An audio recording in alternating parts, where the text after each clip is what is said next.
7 വർഷങ്ങൾ KM ബഷീറിന് ഇന്നും നീതി ലഭിച്ചിട്ടില്ല.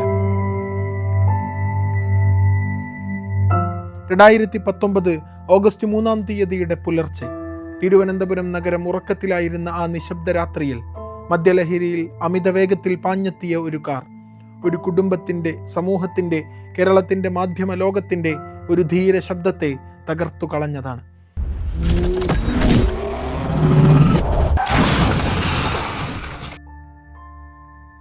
ആ കാർ ഓടിച്ചിരുന്നത് IAS ഉദ്യോഗസ്ഥനായ ശ്രീറാം വെങ്കിട്ടരാമൻ.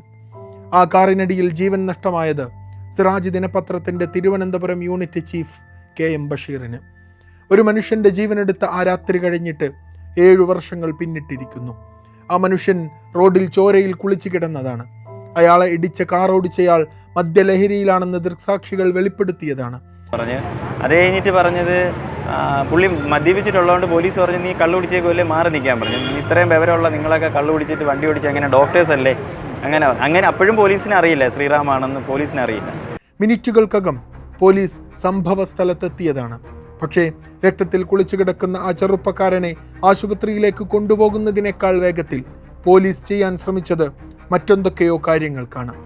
വാഹനത്തിരക്കോ മറ്റു മാർഗതടസ്സമോ ഒന്നുമില്ലാതിരുന്നിട്ടും ആ കാർ അവിടുന്ന് മാറ്റി. മണിക്കൂറുകൾ വൈകിയിട്ടും നടക്കാത്ത രക്തപരിശോധന. FIR-ൽ പോലീസിന് കാർ ഓടിച്ചവൻ അജ്ഞാതനായി മാറി.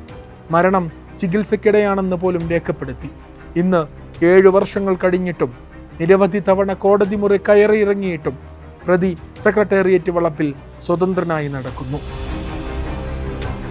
ഇത് ഒരപകടത്തിൻ്റെ കഥയല്ല. ഇത് കേരളം കണ്ട ഏറ്റവും വലിയ സിസ്റ്റം പരാജയങ്ങളിലൊന്നിൻ്റെ കഥയാണ്. അധികാരത്തിൻ്റെ ഹുങ്കിൽ ഒരു സാധാരണക്കാരന് ജീവനും നീതിയും നഷ്ടപ്പെട്ട കൊലപാതകത്തിൻ്റെ കഥയാണ്.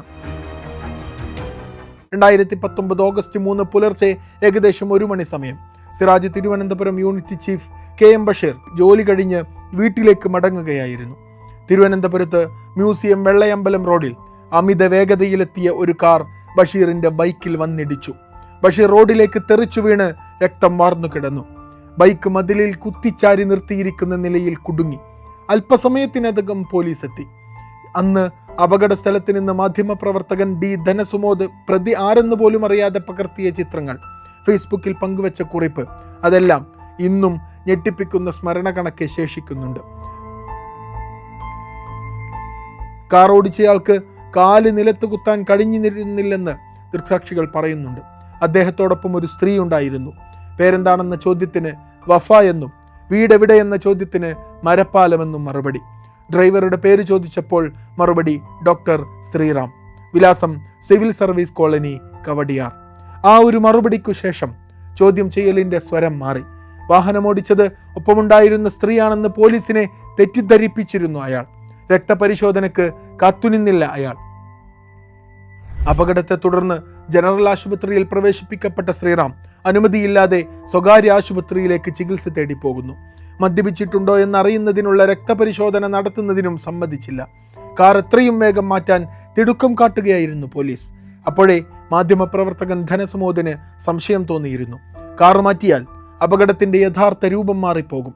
ബൈക്ക് യാത്രക്കാരൻ അശ്രദ്ധമായി വാഹനമോടിച്ച് അപകടത്തിൽപ്പെട്ടുവെന്ന നിലക്ക് കാര്യങ്ങൾ മാറിപ്പോയനെ. അവിടെ പക്ഷേ ചിത്രങ്ങൾ പ്രധാന തെളിവുകളായി മാറി. ഈ ശ്രീറാം ചോദിച്ച് ലേഡിയെ പറഞ്ഞു വിട്ടോട്ടെ, ഫ്രണ്ടാണെന്ന് പറഞ്ഞു. മരപ്പാലത്ത് എവിടെയാണ് താമസിക്കണേ, അപ്പോൾ ഫ്രണ്ടാണ്, പറഞ്ഞു വിട്ടോട്ടെ ചോദിച്ചു. പറഞ്ഞു പുള്ളിക്കാരി പറഞ്ഞു വിട്ടു. അങ്ങനെ പുള്ളിക്കാരൻ ഒരു യൂബർ വിളിച്ചിട്ട് പുള്ളിയെ പറഞ്ഞു വിട്ടു. അപകടത്തിനു പിന്നാലെ ശ്രീറാമിനെ ആശുപത്രിയിൽ എത്തിച്ചെങ്കിലും വൈദ്യപരിശോധന നടന്നില്ല. പോലീസ് ആദ്യം പറഞ്ഞത് പരിശോധന നടത്തിയെന്നാണ്. പക്ഷേ സംഭവം കഴിഞ്ഞ് 9 മണിക്കൂറിന് ശേഷമാണ് രക്തസാമ്പിൾ എടുത്തത്. 9 മണിക്കൂർ. മദ്യത്തിൻ്റെ തെളിവുകൾ ഇല്ലാതാകാൻ മതിയായ സമയം. ഇതിനിടെ മ്യൂസിയം പോലീസ് കേസ് രജിസ്റ്റർ ചെയ്തു. ആശുപത്രിയിലായിരുന്ന ശ്രീറാം പിന്നീട് അറസ്റ്റിലായി. മജിസ്ട്രേറ്റിന്റെ വീട്ടിൽ ഹാജരാക്കിയ അദ്ദേഹത്തെ തുടർ ചികിത്സക്കായി മെഡിക്കൽ കോളേജിലേക്ക് മാറ്റി. പക്ഷേ ശ്രീറാമിന് റിട്രോഗ്രേറ്റ് അംനേഷ്യ എന്ന മറവി രോഗമുണ്ടെന്ന തരത്തിലുള്ള വിദഗ്ധ ഡോക്ടർമാരുടെ സംഘത്തിന്റെ റിപ്പോർട്ടും വിവാദമായി. തുടർന്ന് ശ്രീറാം സസ്പെൻഷനിലുമായി. പോലീസ് പ്രതികളുമായി ഒത്തുകളിച്ചുവെന്ന ആരോപണം വന്നതോടെ പ്രത്യേക അന്വേഷണ സംഘത്തെ നിയോഗിച്ചു. വണ്ടി ഓടിച്ചത് ശ്രീറാം തന്നെയായിരുന്നുവെന്ന് അവർ കണ്ടെത്തി. ശ്രീറാമിൻ്റെ രക്തത്തിൽ മദ്യത്തിൻ്റെ അംശമില്ലെന്നായിരുന്നു പക്ഷേ കെമിക്കൽ പരിശോധനാ ലാബിൻ്റെ റിപ്പോർട്ട്. അപകടം നടന്ന് കേസ് രജിസ്റ്റർ ചെയ്ത് 6 മാസം പിന്നിട്ടപ്പോൾ 2020 ഫെബ്രുവരി 1 ആദ്യത്തെ കുറ്റപത്രം സമർപ്പിച്ചു. ശ്രീറാം 1-ാം പ്രതി, വഫ 2-ാം പ്രതി. മദ്യപിച്ച് അതിവേഗത്തിൽ കാർ ഓടിച്ചതാണ് അപകട കാരണമെന്ന് കുറ്റപത്രം കണ്ടെത്തി. ശ്രീറാമിനെതിരെ മനഃപൂർവ്വമല്ലാത്ത നരഹത്യയും വഫക്കെതിരെ പ്രേരണാ കുറ്റവും ചുമത്തി. 2020 ജൂലൈ 27-ന് ശ്രീറാം വെങ്കിട്ടരാമനും വഫയും വീണ്ടും കോടതിയിൽ നേരിട്ട് ഹാജരായി. കേസ് നടക്കുന്നതിനിടെ ശ്രീറാമിന് ജാമ്യവും ലഭിച്ചു. അയാൾ തിരികെ സർവീസിലെത്തി. ആരോഗ്യവകുപ്പിൽ ജോയിന്റ് സെക്രട്ടറിയായി. 2022 ജൂലൈ 26-നാണ് ശ്രീറാം വെങ്കിട്ടരാമനെ ആലപ്പുഴ കളക്ടറായി നിയമനം വരുന്നത്.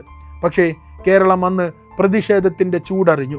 വിവിധ സംഘടനകൾ, രാഷ്ട്രീയ പാർട്ടികൾ എല്ലാവരും പ്രതിഷേധം കനപ്പിച്ചതോടെ ചുമതലയേറ്റി 7-ാം നാൾ കളക്ടർ സ്ഥാനത്ത് നിന്ന് മാറ്റി ഉത്തരവിറങ്ങേണ്ടി വന്നു. സർക്കാരിന് ഉത്തരവ് പിൻവലിക്കേണ്ടി വന്നു. പിന്നാലെ ഭക്ഷ്യവകുപ്പിൽ സിവിൽ സപ്ലൈസിൽ ജനറൽ മാനേജറായി നിയമനം നേടി. 2022-ൽ CBI അന്വേഷണം ആവശ്യപ്പെട്ട് കുടുംബം ഹൈക്കോടതിയെ സമീപിച്ചതാണ്. ബഷീറിന്റെ കയ്യിൽ നിന്ന് നഷ്ടമായ ഫോൺ ഇതുവരെ കണ്ടെത്താൻ കഴിയാത്തതിൽ ദുരൂഹത ബാക്കിയുണ്ട്. പ്രതി ശ്രീറാം വെങ്കിട്ടരാമൻ ഉന്നത സ്വാധീനമുള്ള IAS ഉദ്യോഗസ്ഥനാണ്. CBI തന്നെ കേസ് അന്വേഷിക്കണമെന്ന് കുടുംബം ആവശ്യപ്പെട്ടതാണ്. തനിക്കെതിരെയുള്ള കുറ്റം നിലനിൽക്കുന്നെന്ന് കാണിച്ച് ശ്രീറാം കോടതിയെ സമീപിച്ചിരുന്നു. കേസിൽ പ്രതിപട്ടികയിൽ നിന്ന് ഒഴിവാക്കണമെന്നാവശ്യപ്പെട്ട് വിടുതൽ ഹർജി നൽകിയിരുന്നു. ഓർക്കണം, സംഭവം നടന്ന് 10 മണിക്കൂറിന് ശേഷം മാത്രമാണ് രക്തസാമ്പിൾ എടുക്കാൻ ശ്രീറാം അനുവദിക്കുന്നത്. ഇത് തന്നെ തെളിവ് നശിപ്പിക്കാനുള്ള നീക്കമായി വിലയിരുത്തേണ്ടതാണ്. താനല്ല, വഫ ഫിറോസാണ് വാഹനം ഓടിച്ചതെന്ന് ശ്രീറാം ആദ്യം പോലീസിന് മൊഴി നൽകിയിട്ടുണ്ട്. അതും തെളിവ് നശിപ്പിക്കാനുള്ള നീക്കത്തിന്റെ ഭാഗമായിരുന്നു. 2022-ൽ പ്രതികൾക്കെതിരെ ചുമത്തിയ മനഃപൂർവ്വമായ നരഹത്യ കുറ്റം കോടതി ഒഴിവാക്കി. വെറും ആക്സിഡന്റ് കേസ് മാത്രമാക്കി മാറ്റി. പക്ഷേ സർക്കാർ ഹൈക്കോടതിയിൽ പോയതോടെ ശ്രീറാമിന് വീണ്ടും തിരിച്ചടിയായി.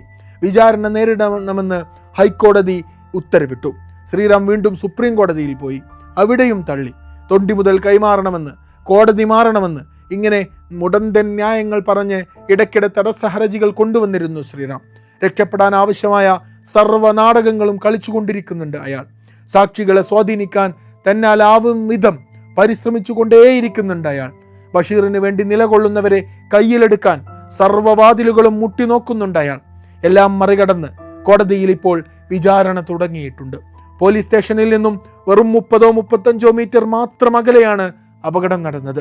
130 കിലോമീറ്റർ സ്പീഡിൽ ശ്രീറാമിന്റെ കാർ സഞ്ചരിച്ചുവെന്നതിന് CCTV തെളിവുകളുണ്ട്. ആ കാറിന്റെ ഇടിയുടെ ആഘാതത്തിൽ മതിലിനപ്പുറത്താണ് ബഷീറിന്റെ ചെരിപ്പും കാറിന്റെ ബോണറ്റുമടക്കം കിടന്നിരുന്നത്. ആ ഇടിയിൽ തെറിച്ചുപോയ ബഷീറിന്റെ ഫോൺ ഇന്നുവരെ കണ്ടെത്താൻ പോലീസിനായിട്ടില്ല. ഞാൻ എതിർ സൈഡിൽ വണ്ടി ഓടിച്ചു വരുമായിരുന്നു. അപ്പം ഒരു വണ്ടി നല്ല സ്പീഡിൽ വരുന്നുണ്ട്. അത് വന്ന് ഇങ്ങനെ നേരെ വന്ന മതിലിൽ വന്നങ്ങ് ഇടിച്ചു. പോലീസ് വരുമ്പോൾ രക്തത്തിൽ കുളിച്ചു കിടക്കുന്ന ബഷീറിനെ ശ്രീറാം കയ്യിലെടുത്ത് നിൽക്കുന്ന കാഴ്ചയാണ് കണ്ടത്. ആളെ മനസ്സിലാകാതെ ആദ്യം പോലീസ് വിരട്ടിയിട്ടുണ്ട്. IAS ആണെന്ന് ബോധ്യപ്പെട്ടപ്പോൾ കണ്ണടച്ചു തുടങ്ങിയതാണ് പോലീസ്. അവിടെ നിന്ന് തുടങ്ങുന്നുണ്ട് KM ബഷീറിനോട് പോലീസും കൂടി ചെയ്ത അനീതിയുടെ കഥ. വഫയെ ഊബർ വിളിച്ച് പറഞ്ഞുവിടാൻ അനുവദിച്ച പോലീസിന്റെ വീഴ്ചക്ക് മറുപടി കിട്ടിയേ പറ്റൂ. ശ്രീറാമിനെ രക്തപരിശോധനയ്ക്ക് അനുവദിക്കാതെ മെഡിക്കൽ കോളേജിലേക്ക് റെഫർ ചെയ്ത സമയത്ത് മുങ്ങാൻ അനുവദിച്ചതും ഇതേ പോലീസാണ്. കിംസ് ഹോസ്പിറ്റലിൽ ഉന്നതർ കിടക്കുന്ന VIP ലക്ഷറി ലോഞ്ചിൽ തൻ്റെ മദ്യത്തിൻ്റെ വീര്യമിറങ്ങും വരെ കെട്ടിറങ്ങും വരെ കടിച്ചുകൂട്ടാൻ ശ്രീറാമിനെ അനുവദിച്ചവരെല്ലാം KM ബഷീറിനോട് നീതികേട് ചെയ്തവരാണ്. തിരുവനന്തപുരം മെഡിക്കൽ കോളേജിലെ 2ാം റാങ്ക് ഡോക്ടറാണ് അയാൾ. മദ്യത്തിൻ്റെ വീര്യം ചോരാൻ എത്ര സമയം വേണമെന്ന് ഒരു ഡോക്ടറെ ആരും പഠിപ്പിക്കേണ്ട. കേസെടുത്ത് അറസ്റ്റ് ചെയ്ത് ജയിലിൽ കയറ്റാതെ അതിനു മുമ്പ് തന്നെ മറവി രോഗത്തിന് സർട്ടിഫിക്കറ്റ് സംഘടിപ്പിച്ച മെഡിക്കൽ കോളേജിലെ ജയിൽ സെല്ലിൽ കിടത്താൻ മാത്രം നിമിഷ നേരങ്ങൾ കൊണ്ട് സ്വാധീനം ചെലുത്താൻ കഴിവുള്ള ബ്യൂറോക്രാറ്റാണ് അയാൾ. ശ്രീറാം വെങ്കിട്ടരാമൻ അതാണ്. KM ബഷീറിന്റെ മരണം ഒരു റോഡ് അപകടമായിരുന്നില്ല, സിസ്റ്റം പരാജയപ്പെട്ട ഒരു കൊലപാതകം കൂടിയായിരുന്നു. പ്രിയപ്പെട്ട KMB, അങ്ങയെ കൊന്ന നരാധമൻ നിയമത്തിന്റെ പഴുതുകളിലൂടെ അധികാരത്തിന്റെ തണലിലൂടെ രക്ഷപ്പെടാൻ ഇന്നും സകല അടവുകളും പയറ്റിക്കൊണ്ടിരിക്കുകയാണ്. പക്ഷേ എല്ലാം അകക്കണ്ണുകൊണ്ട് കണ്ടെന്ന പോലെ ശാന്തമായി പുഞ്ചിരിച്ചു കിടന്ന അങ്ങയുടെ അവസാനത്തെ മുഖം കേരളത്തിന് മറക്കാൻ കഴിയില്ല. അങ്ങയുടെ ആ നിഷ്കളങ്കമായ പുഞ്ചിരിയുണ്ടല്ലോ, അത് ഇന്നും ഈ സമൂഹത്തോട് നീതിക്കു വേണ്ടി മൗനമായി സംസാരിച്ചു കൊണ്ടിരിക്കുന്നുണ്ട്. അധികാരവും സ്വാധീനവും പിടിപ്പാടുകളും കവചമാക്കി അഹങ്കാരത്തോടെ നടക്കുന്ന കൊലയാളി ബ്യൂറോക്രാറ്റുകളുടെ കപട മുഖങ്ങൾക്ക് മുന്നിൽ KM ബഷീറിന്റെ ആ പുഞ്ചിരി തന്നെയാണ് ഏറ്റവും വലിയ കുറ്റപത്രവും ഏറ്റവും കഠിനമായ ശിക്ഷയും. ഇന്ന് 7 വർഷങ്ങൾ പിന്നിടുമ്പോഴും ഒരു കുടുംബത്തിൻ്റെയും ഒരു സമൂഹത്തിൻ്റെയും നീതിക്കായുള്ള കാത്തിരിപ്പ് അവസാനിച്ചിട്ടില്ല. KM ബഷീറിനെ ഇല്ലാതാക്കിയവർക്ക് അർഹമായ ശിക്ഷ നൽകാൻ നീതിപീഠത്തിന് കഴിയട്ടെ. വൈകിയാലും നീതി വിജയിക്കട്ടെ.